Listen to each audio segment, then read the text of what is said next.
Welcome everyone. We're going to get started, of course, to do what everyone is waiting to hear, and an announcement. Thank you for joining us this morning for this exciting announcement related to the National Trade Corridors Fund. My name, of course, is Ken McDonald, Member of Parliament for Avalon, which takes in this beautiful area, and I will be your MC for today's event. As you know, ports and marine services have a solid connection to economic vitality and quality of life, especially in rural communities. The port here in Argentia facilitates exports, supports jobs, and spreads economic benefits across our province and beyond. It's also home to one of the Marine Atlantic ferry terminals, which plays a major role in connecting our beautiful province to the rest of the country. It was coincidentally 82 years ago this week that the American Naval operating base opened here in Argentia, which led to this region becoming a hub of shipping and marine activity in the province. On that note, I'm proud to welcome Minister Alghabra to Newfoundland, and I believe he has some exciting news to share. I'm pleased to welcome the Minister of Transport, the Honourable Omar Alghabra, to the microphone for this very important announcement.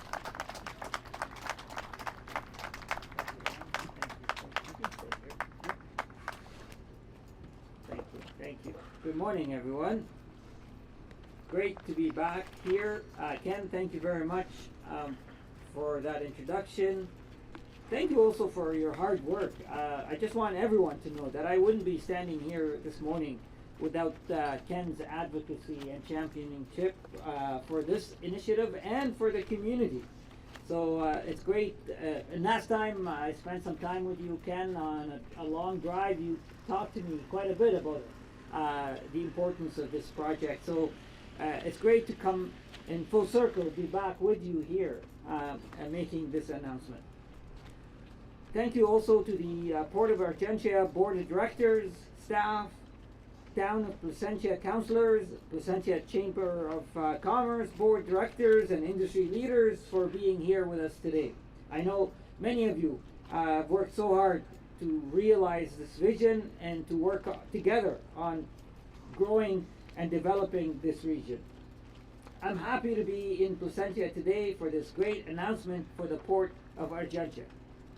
It is no secret that the pandemic has affected the lives of everyone. It's also disrupted every part of the Canadian transportation industry and our supply chain. And its lingering impact continues to be with us today. And our government is taking action.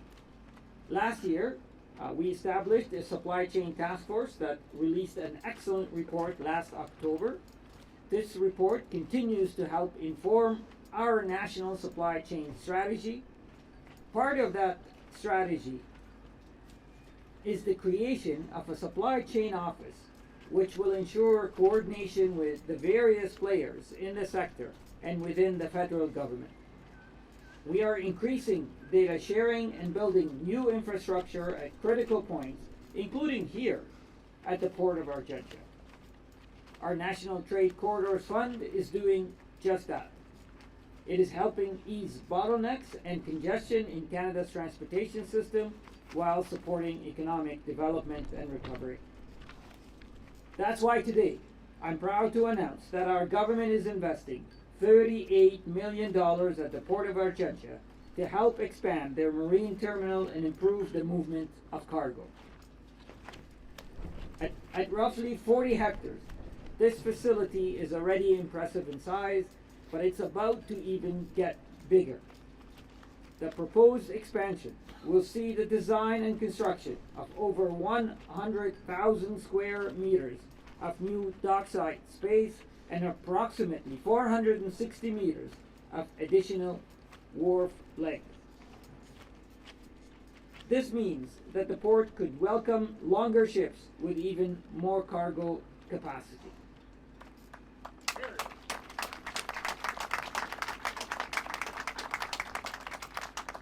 There will also be a new roll-on, roll-off ramp to make it easier to move containers and other heavy cargo, in addition to the 3 new berths and the existing ones that will be made deeper. This work is critical because it will allow the port to accommodate more trade volume, handling, and storage, which will improve operations and increase economic growth in the region. Moreover, since Canada's ports are important supply chain hubs, connecting coastlines to inland markets, the work we are announcing today will go a long way to making our supply chain more efficient and resilient. So we will continue to make investments like this one, to support the flow of goods across the country while also creating good, well-paying jobs and making life more affordable for Canadians living in Placentia. We will also continue to position Newfoundland for success and strengthen communities in this province for many, many years to come. So to conclude, I'd like to thank port workers for being a key element to the success of our economy. Each and every one of you has contributed to getting our essential goods on time from coast to coast to coast. Canadians know they can count on you. And Scott, I want to thank you as well for the free brief you had given me about the exciting future that this region, this port has for the residents, for the economy, for the country. It is really, I was just telling Scott, I'm grateful for this job because it brings me to places that otherwise I would never have been to. And yes, we do have fog today, and I was told I was also responsible for that. So but I could tell on the way here what a beautiful place this is and what an exciting region. You could feel the energy, you could feel the vibe. And Ken, I'm glad to be able to firsthand see all the developments that you've been talking about to me for the last year and a bit. So it's an honor for me to be here to play a small part in all those exciting activities that are taking shape. And I'm looking forward to continuing to hear updates about the work that is taking place here. Thank you very much.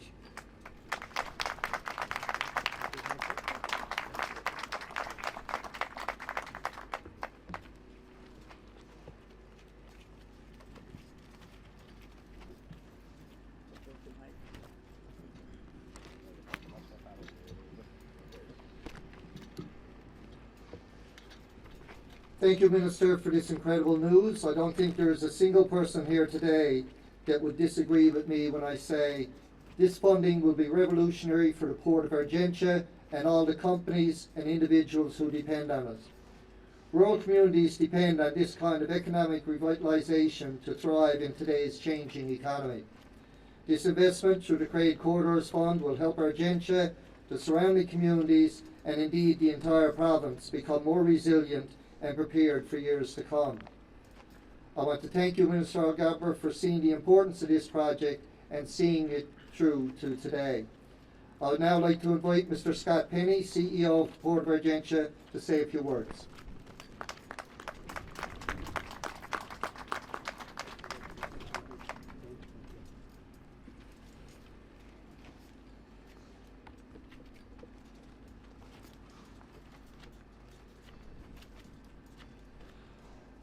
Welcome, Minister of Transportation, Honorable Alghabra, MP Ken McDonald, Chairperson Genny Picco, Board of Directors,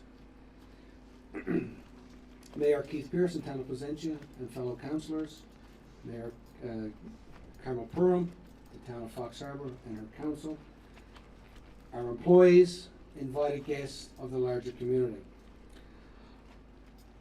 I still got some goosebumps, to be honest with you. But I want to personally thank Minister Alghabra for his announcement this morning and his true belief in what the Port of Argentia and what the province of Newfoundland and Labrador has to offer the Canadian economy as well as the global economy when it comes to energy transition. Today's announcement for $38 million under the National Trade Corridor Fund in support of a $100 million dock expansion at Cooper Cove Marine Expansion Terminal is absolutely outstanding. It is a true game changer. I want to acknowledge a friend of mine in Ken McDonald, He has been tirelessly working on this. I've spoken to Ken before we submitted the application, during the application. I was almost like an AirTag on an iPod. Right? Wherever it went, I was chasing. And Ken was always so gracious to take a call, talk about the project. And I really want to thank you, Ken. It really means a lot to all of us. And as well, a thank you to Minister O'Regan as well, who was there as well. The port has seen over the last few days, or the last few months, a significant demand. We were here last Friday, we talked about the global lens being on Argentia. And today, I think that lens has got a little bit more tuned in. The Port of Argentia wants to lead energy transition. This piece of dock infrastructure is a significant opportunity for us.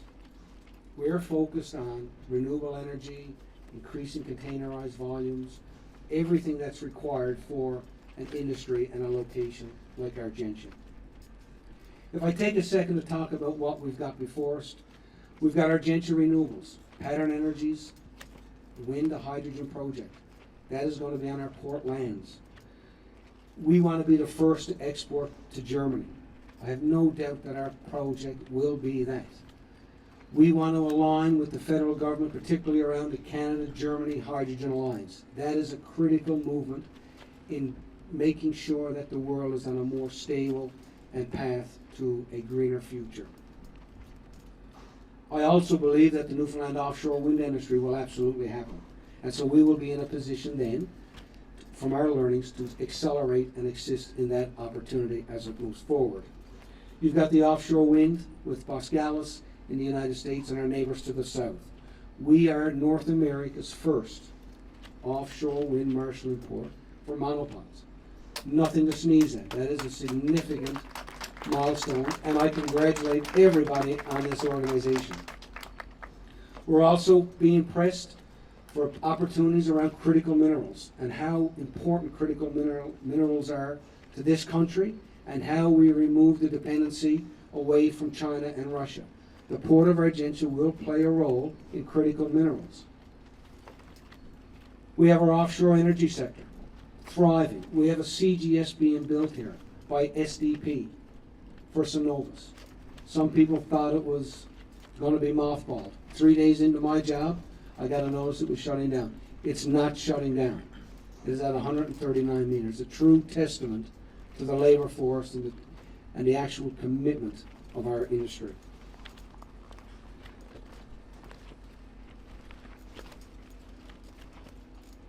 We will see increased container volumes. There's no question. This opportunity for this new port will allow our partners in MSCIP and as well as TMSI to continue to trade, whether it be in our national boundaries or through MSCIP and being the first goods that arrive into Canada through our European line and then on into the United States. We're also going to focus on with this money to make sure that we're ready for port electrification. This port, again, will be a first. No doubt it will be a first with green focus when it comes to port electrification. Vessels will pull alongside.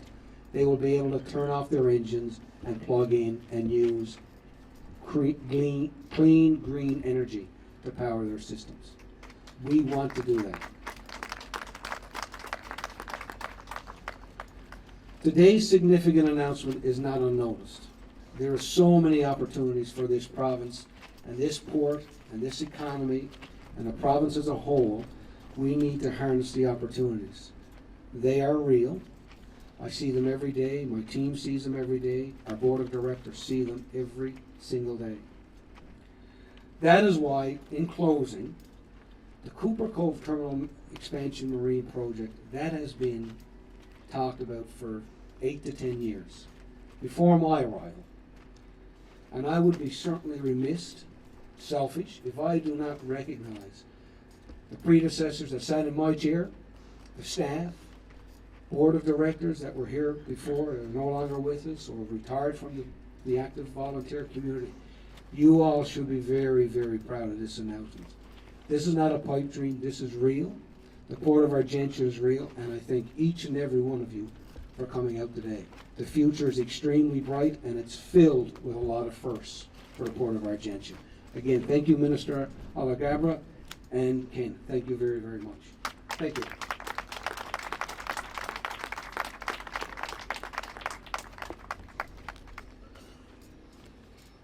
Thank you, Mr. Penney.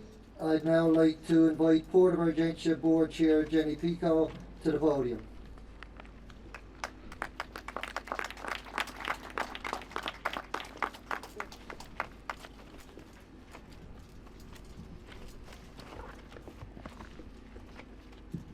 This a little bit shorter than everybody else. Hello everyone, I am Genny Picco. I'm chairperson for the Port of Argentia, and on behalf of the Board of Directors at the Port of Argentia, I would like to add our thanks and appreciation to the Federal Government of Canada and to Minister of Transportation, the Honourable Omar Alghabra, for your support to the Port in announcing this major funding for Cooper Cove Marine Terminal Expansion Project.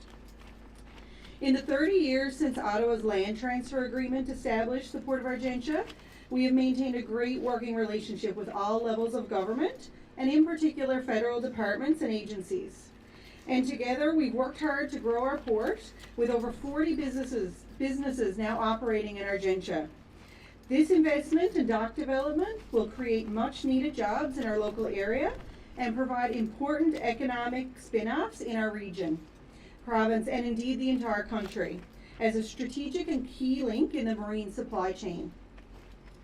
Finally, this expansion will position the port to better serve our valued long-term tenants and operators, and will help us attract new business opportunities for decades to come. So again, a huge thank you from the Board of Directors, and we're really looking forward to what the future brings in Argentia.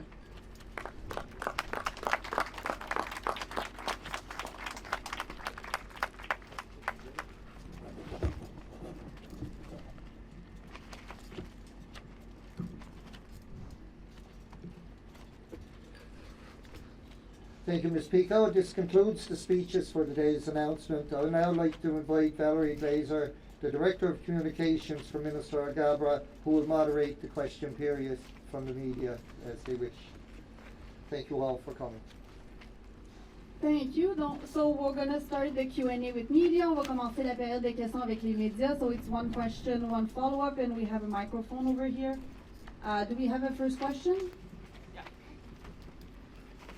Hi there. So what are the timelines that you're looking at for all of this work? When does it all begin, and when do you hope to complete?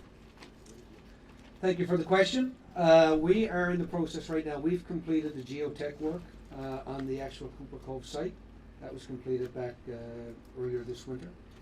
We are now we're consulting with our engineering consultant Dylan, as well as Stantec on scopes and in terms of evaluating the results of the geotech.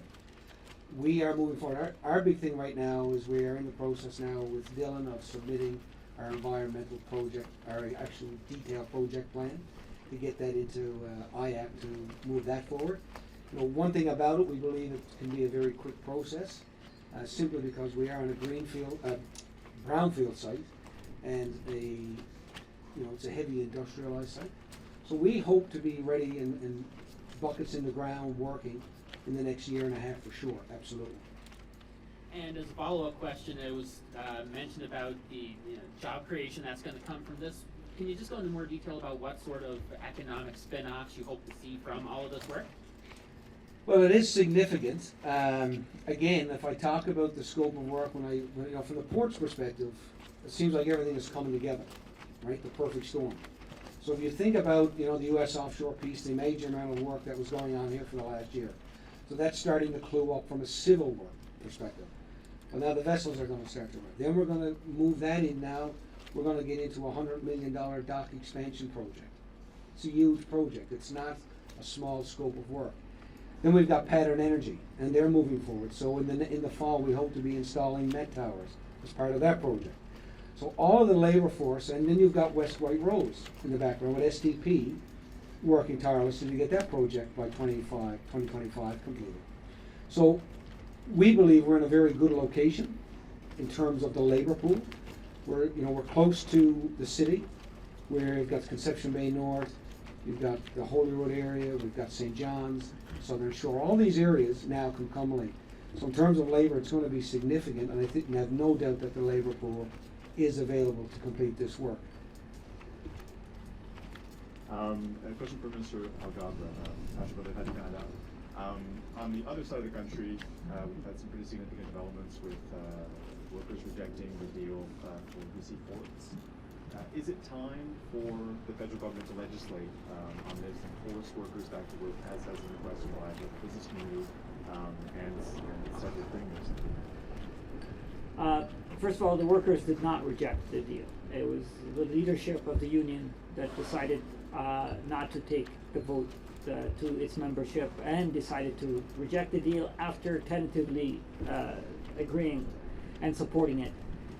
This is a big issue that I am preoccupied with. I was preoccupied with for the last couple of months, and I felt a great sense of relief last week when the parties reached a tentative agreement and work started happening again at the ports on the west coast.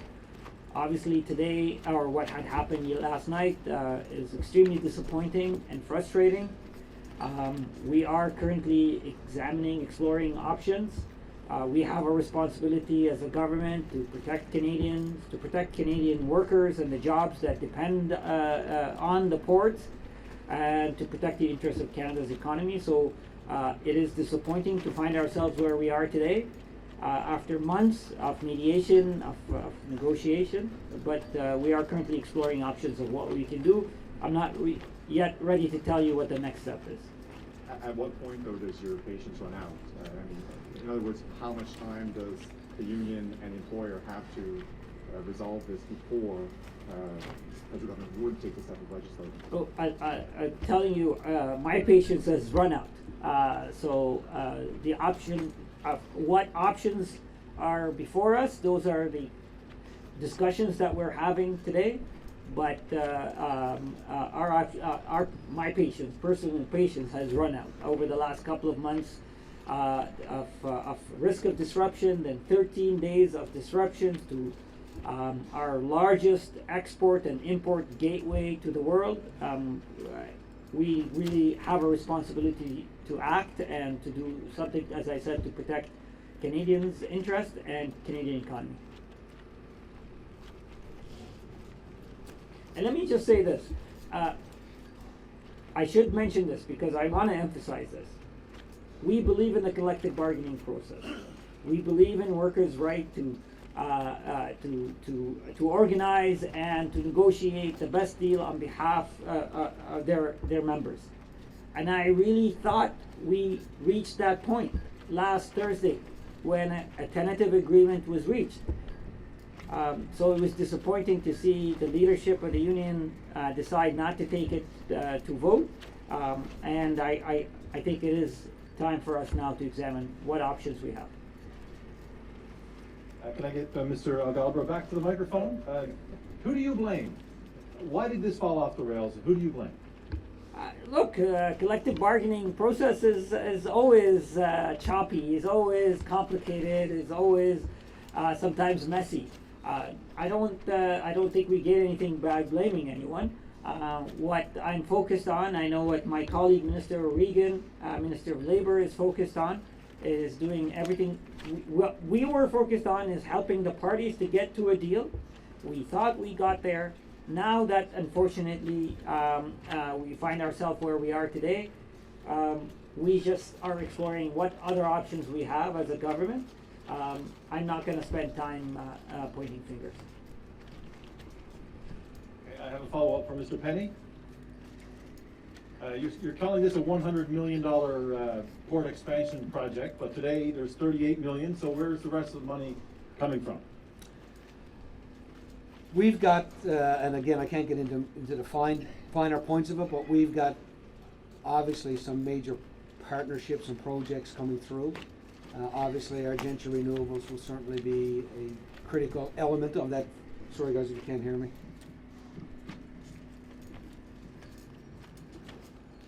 Yeah, so we've got obviously projects that are looking to utilize the port.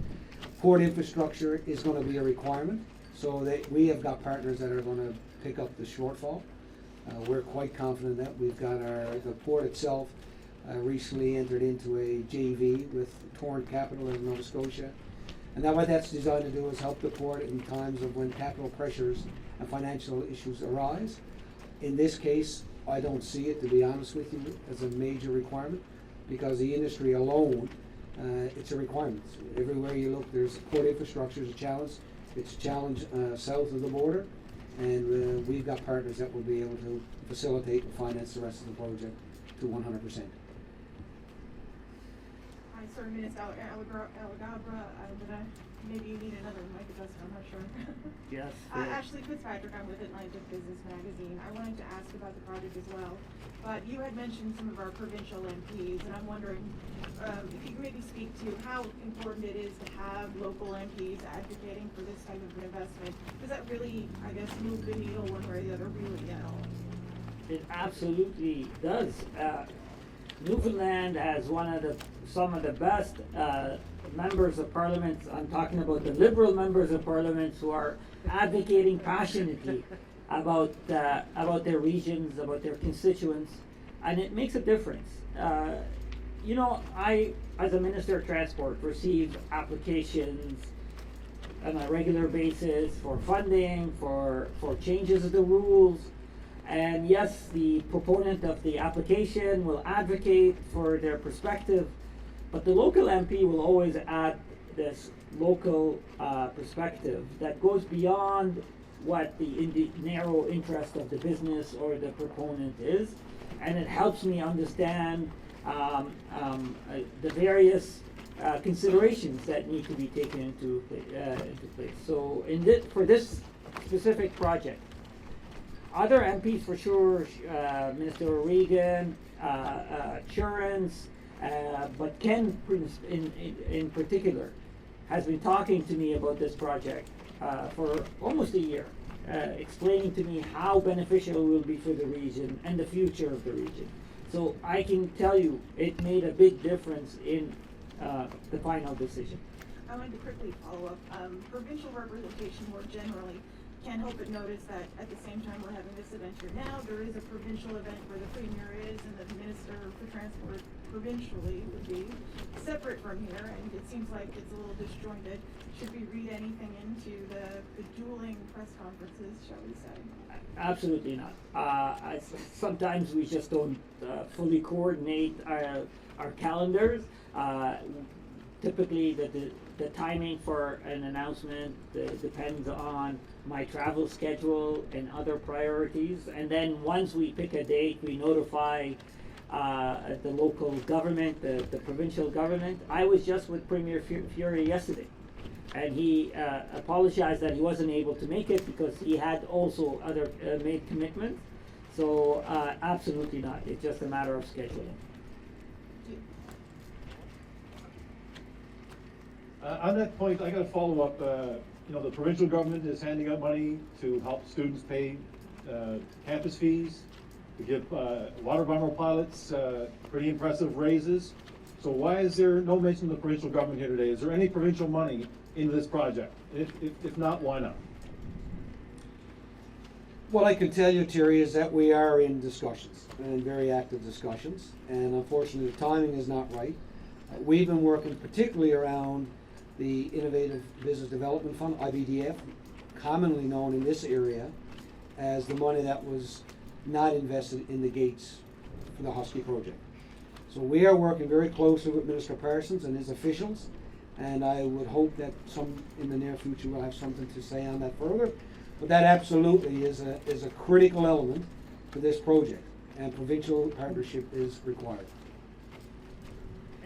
And just to add, in my conversation yesterday with Premier Fury, he actually thanked me for this announcement today. So they are involved, they are aware, they're supportive, they have their own processes for their own projects and how they grant funding, but this was done in coordination with the province. Perfect, so I don't think any other reporter didn't ask a question, so that concludes the press conference. Merci tout le monde. Safe travels.